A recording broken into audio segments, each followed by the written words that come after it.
વૈશ્વિક પર્યાવરણમાં આમૂલ પરિવર્તન આવ્યું છે.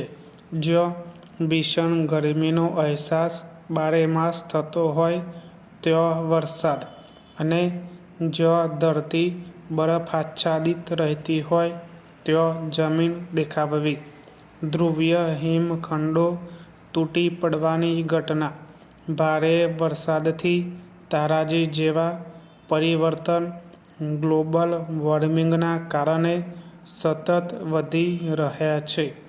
ગ્લોબલ વોર્મિંગ કોઈ એક દેશની નહીં પરંતુ સંપૂર્ણ વિશ્વ માટે વિકટ સમસ્યા બની ગઈ છે.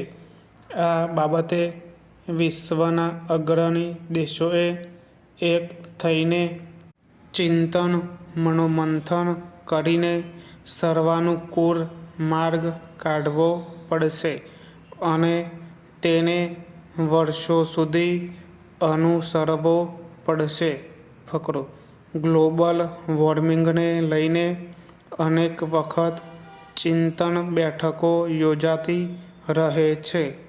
ત્યારે દુબઈમાં આંતરરાષ્ટ્રીય COP28 વિશ્વ પર્યાવરણ climate change global warming challenge સંમેલન યોજવામાં આવ્યું હતું, જેમાં ભારતના વડાપ્રધાન શ્રી નરેન્દ્રભાઈ મોદીએ ક્લાઇમેટ ચેન્જ અને ગ્લોબલ વોર્મિંગ ક્ષેત્રે કેવી રીતે પગલાં ભરવા અને ભારત સરકાર કાર્બન ઉત્સર્જનમાં ઘટાડો કરવા શું પગલાં લઈ રહ્યું છે તેનો વિશ્વભરના તજજ્ઞોને અવગત કર્યા હતા.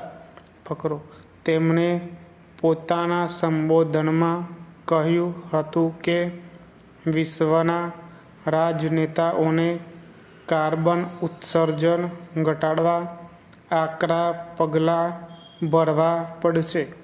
ભારત સરકારએ વાહન વ્યવહાર ક્ષેત્રમાં પેટ્રોલ ડીઝલનો વિકલ્પ શોધી CNG અને ઇલેક્ટ્રિક વાહનોનો વપરાશ વધારશે, જેથી પ્રદૂષણ ઘટાડી શકાય અને ડીઝલ કાર ઉપર આકરા પ્રતિબંધ લાવી ડીઝલનો ઉપયોગ નહિવત કરી શકાય.